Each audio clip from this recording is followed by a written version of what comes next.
Ira stood in a white dress, holding a glass of champagne with trembling hands. What was happening in the banquet hall did not at all resemble the wedding of her dreams. Her mother-in-law Valentina Petrovna approached her with a cold smile, and the rest of her husband's relatives, Dmitri's brothers, his aunts and uncles, lined up behind her. "Dear Irachka," the mother-in-law began, "we've had a meeting with the family. Now that you've become part of our family, we need to discuss some things. Your apartment in the center and the beauty salon are serious assets. It would be right to transfer everything to Dimochka. You understand that a man should be the head of the family and manage the property."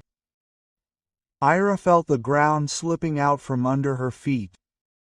Her 3-room apartment was inherited from her grandmother, and she had been creating the beauty salon for 3 years, investing all her strength and savings. Do they seriously think that she would just give everything away? "Valentina Petrovna is my property. I'm not going to rewrite anything," Ira answered firmly. Her mother-in-law's face darkened. Dmitri, who had been silent until then, came closer. "Ira, don't be stubborn. Mom is right. We are a family, which means everything should be shared. And it would be better if I were the formal owner." "No," Ira said clearly. "And it would be inappropriate to discuss this at a wedding." At this point, Dmitri's brother Sergei intervened in the conversation. He was a large man with coarse features and had clearly drunk more than the norm. Quote, "Ish, how principled," he said rudely. "Do you think your nail polish makes you a millionaire? Without our Dimka, you're nobody." "Sergei, don't interfere," Ira tried to stop him. "And I will interfere," the man raised his voice. "You are now our relative. Which means you will do what your elders say." The guests began to look around, feeling the growing tension. Ira's parents, sitting at the next table, looked at what was happening with concern. "Ira, sign the documents," Dmitri said in a commanding tone. "Don't make a scene at our wedding." "This is not a scene, this is coercion," she objected. "And I won't sign anything under pressure." Valentina Petrovna stepped closer. Her voice became threatening. "Girl, you don't understand who you've gotten involved with. Our family knows how to get our way. If you don't want it the good way, it will be the bad way." "What do you mean?" Ira asked, although she already understood that she had fallen into a trap. "And I have," her mother-in-law grinned maliciously. "Accidents happen in life. Sometimes you don't close the window, you'll fall. Sometimes you don't turn off the gas, there will be an explosion. Sometimes the brakes in the car will fail." Ira went cold. Are they really threatening her openly? "Mom, what are you saying?" Dmitri tried to stop her unconvincingly. But Ira saw support for her mother's words in his eyes. "I'm telling it like it is," Valentina Petrovna raised her voice. "This upstart thinks that she can command in our family. I'll put her in her place in no time." Sergei grabbed Ira by the wrist and squeezed painfully. "Listen, beauty, don't play this. Sign the papers, while I beg you kindly." "Let me go." Ira tried to break free. "Or what?" He bared his teeth. "Who will you complain to? Call the police? Our family knows half the area. Who will believe you against us?" At that moment, Dmitri also approached his wife. His face was distorted with anger. "Stop being capricious. I am your husband, and you will obey me." He swung his arm and hit Ira in the face. The blow was strong. The girl staggered. A dead silence hung in the hall. Ira's parents jumped up from their seats, but Sergei looked at them threateningly. None of your business. Valentina Petrovna approached Ira and swung her arm too. The blow landed on her shoulder. Quote, "That's for disrespecting your elders," she hissed. "And that's just the beginning. If you continue to be stubborn, you'll get more." Ira held her cheek. Tears were streaming from her eyes, but she did not give in. "I still will not sign anything. And this is a crime of coercion and battery." Sergei laughed at the crime. "Who will believe you? Let's say that she fell herself, she was drunk, and you will still sign the documents. Only this time in the hospital with broken ribs." He swung at Ira again, but then a calm but commanding voice was heard from the entrance to the hall. "Stand. Take your hands off the girl." Everyone turned around. An elderly man in a formal suit was standing in the doorway. He was about 70. His gray hair was neatly combed, and his jacket was military. Next to him was a man of about 40 in a dark suit with a piercing look. Valentina Petrovna turned as pale as a sheet. "Pyotr Alexandrovich," she whispered. "Hello, Valentina Petrovna," the elderly man nodded coldly. "I see you haven't changed your habits. You still settle issues with your fists." Sergei looked back at his mother in confusion, not understanding who these people were and why she was so scared.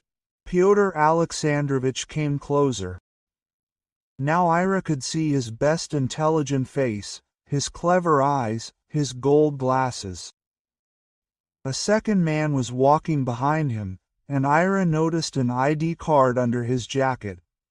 Quote, "Introduce yourself," the elderly man demanded, turning to Dmitri and Sergei. "And who are you?" Sergei answered impudently. "What right do you have to interfere in family matters?" Pyotr Alexandrovich took his ID card out of his inside pocket and showed it. "Retired Regional Prosecutor Pyotr Alexandrovich Kuznetsov.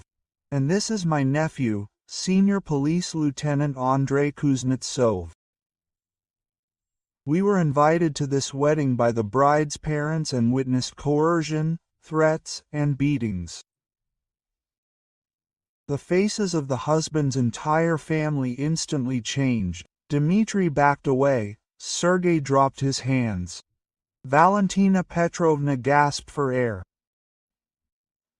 "This is a misunderstanding," Dmitri muttered. "We were just talking." "Talking?" Andrei Kuznetsov asked again, taking out his phone. "And I recorded everything on video. Threats to kill, coercion to sign documents, physical violence. Article 163. Coercion to conclude a transaction. Article 119. Threat to kill. Article 116. Battery plus Article 159. Coercion to commit property-related actions." Valentina Petrovna fell into a chair. Her face was gray. "Pyotr Alexandrovich, you know me. I didn't want to. These are emotions." "I really know you, Valentina Petrovna," the prosecutor answered coldly. "I remember how 15 years ago you emotionally beat money out of your debtors. Then you were given a suspended sentence. Quote, apparently, life has not taught us a lesson." He turned to Ree. "Girl, do you need medical attention?"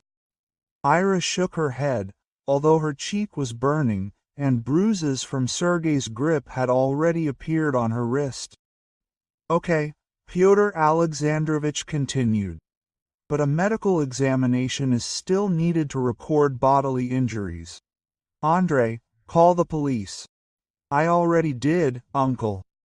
"They'll be here soon." Dmitri rushed to Ira. Quote, "Ira, darling, No need for statements.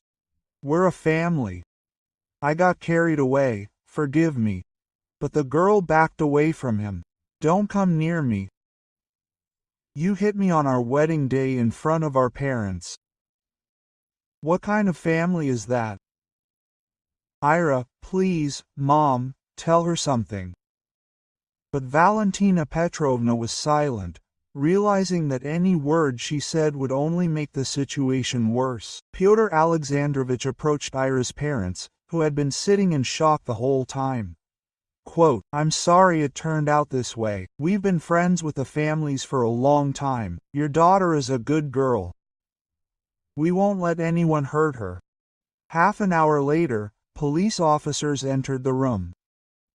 They drew up a report, questioned witnesses, and recorded the assault. Valentina Petrovna, Dmitry, and Sergei were taken to the police station. Ira sat next to her parents, unable to believe what was happening. The wedding had turned into a nightmare, but she was grateful to fate for the people who had been there to protect her. Thank you, she quietly said to Pyotr Alexandrovich. You're welcome, girl.